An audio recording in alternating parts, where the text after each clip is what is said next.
एक समय की बात है। एक गांव में एक गरीब बुढ़िया रहती थी। वह पूरी तरह से अकेले रहा करती थी। उसका कोई भी नहीं था, ना बाल बच्चे, ना कोई रिश्तेदार। सुबह शाम लोगों के छोटे मोटे काम किया करती थी, जिसके बदले लोग उसको पैसे, अनाज व खाने पीने का सामान दे दिया करते थे, जिसको खा पी कर वह अपना जीवन बिताया करती थी। वह अपने जीवन में पूरी तरह से संतुष्ट थी। उसे भगवान से किसी प्रकार का कोई गिला भी नहीं था। दूसरे के सामान के कारण घर पूरी तरह से सामानों से भरा हुआ था।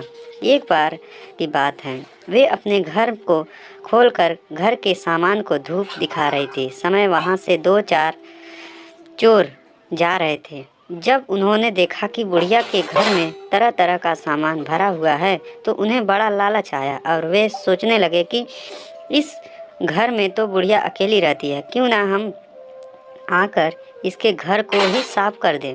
माना कि सामान पुराना है, लेकिन कुछ तो पैसे मिलेंगे और यह बुढ़िया अकेली हमारा कुछ बिगाड़ भी नहीं पाएगी। चोरों ने बुढ़िया के घर को अच्छी तरह से देख लिया और समझ लिया कि उन्हें किस तरह से बुढ़िया के घर की सफाई करनी है। उसके बाद चोर अपने घर वापस चले गए। बुढ़िया बेचारी को सपने में भी यह ख्याल नहीं आया कि उसके घर में भी कभी चोरी हो सकती है, क्योंकि उसके घर में तो खुद के उसके कपड़े तक नहीं थे। सब कुछ गांव वाले उसे दिया करते थे, जो वह अपने घर में रख लेती थी। खैर, कुछ दिन बीत गए और एक दिन रात में चोर अपने दो साथियों को लेकर बुढ़िया के घर पहुंच गए। कमाल की बात यह थी कि उस दिन सरपंच ने बुढ़िया को चावल, दूध और चीनी दी थी और बुढ़िया बहुत खुश थी। बुढ़िया ने खुशी खुशी अपने लिए खीर बनाई और खीर बनाकर वह उस खीर को चूल्हे पर रखकर सोचने लगी कि अभी तो खीर बहुत ही गर्म है, जबकि थोड़ी ठंडी हो जाएगी तब आराम से खाऊंगी, और अपने बिस्तर पर लेट गई और खीर के ठंडा होने का इंतजार करने लगी।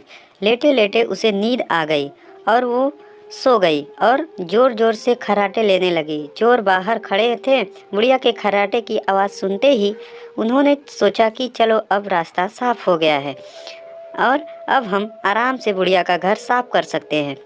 वह सब जल्दी जल्दी आकर बुढ़िया के घर में सामान तलाशने लगे, परंतु कमाल की बात यह थी कि उन्होंने जो देखा था वह बिल्कुल गलत था। बुढ़िया का घर तो सामान से भरा हुआ था, किंतु एक भी सामान साबुत नहीं था। हर सामान टूटा फूटा, पुराना और खराब था। यह चोर बड़े दुखी हुए और बुढ़िया को बहुत गालियां देने लगे। वह बोले, देखो कितनी दुष्ट बुढ़िया है, आराम से सो रही है और हम बेचारे इतनी मेहनत कर रहे हैं। तभी दूसरे चोर की नज़र चूल्हे पर रखी खीर पर पड़ी। गरम गरम खीर को देखकर चोर ने कहा, चलो बुढ़िया के घर कुछ और नहीं मिला तो कम से कम खीर तो है, और वह उसको खाने लगे। जब वह खीर खाकर जाने लगे तो उन्होंने थोड़ी सी खीर बुढ़िया के लिए छोड़ दी, किंतु जब उन्होंने बुढ़िया की तरफ देखा तो उसका हाथ खुला हुआ था, जैसे वह कुछ मांग रही हो। साथ ही उसका मुंह भी हुआ था, जिसे देखकर चोरों ने सोचा कि बेचारी बुढ़िया लोगों से मांग मांग कर अपना जीवन बिता रही है। लगता है बहुत थक गई है और खाने के लिए खीर मांग रही है। आखिर उम्र में है तो हमारी माँ के ही बराबर। बिना कुछ सोचे समझे गरम गरम खीर बुढ़िया के हाथ मुंह में डाल दी। गरम गरम खीर मुंह में पड़ते ही बुढ़िया जोर से चिल्लाई, हाय दैया, मार डाला, मार डाला, मार डाला। बुढ़िया की चीख सुनते ही चोर डर के जल्दी जल्दी छुपने लगे। जिसने मुंह में खीर डाली थी वह ऊपर जाकर छिप गया, एक चारपाई के नीचे और एक चारपाई के दाएं। बुढ़िया की चीख सुनते ही गांव वाले बुढ़िया के घर आ गए और पूछने लगे, क्या हुआ माँ? बुढ़िया बोली, मुझे पता, ऊपर वाला जाने। यह सुनते ही ऊपर छिपा हुआ चोर बोला, अरे भला मैं क्यों जानूं, तुम्हारी चारपाई के नीचे छिपा चोर जाने। यह सुनते ही चारपाई के नीचे वाला चोर बोला, मैं ही क्यों जानूं, चारपाई के दाएं छुपा चोर क्यों ना जाने।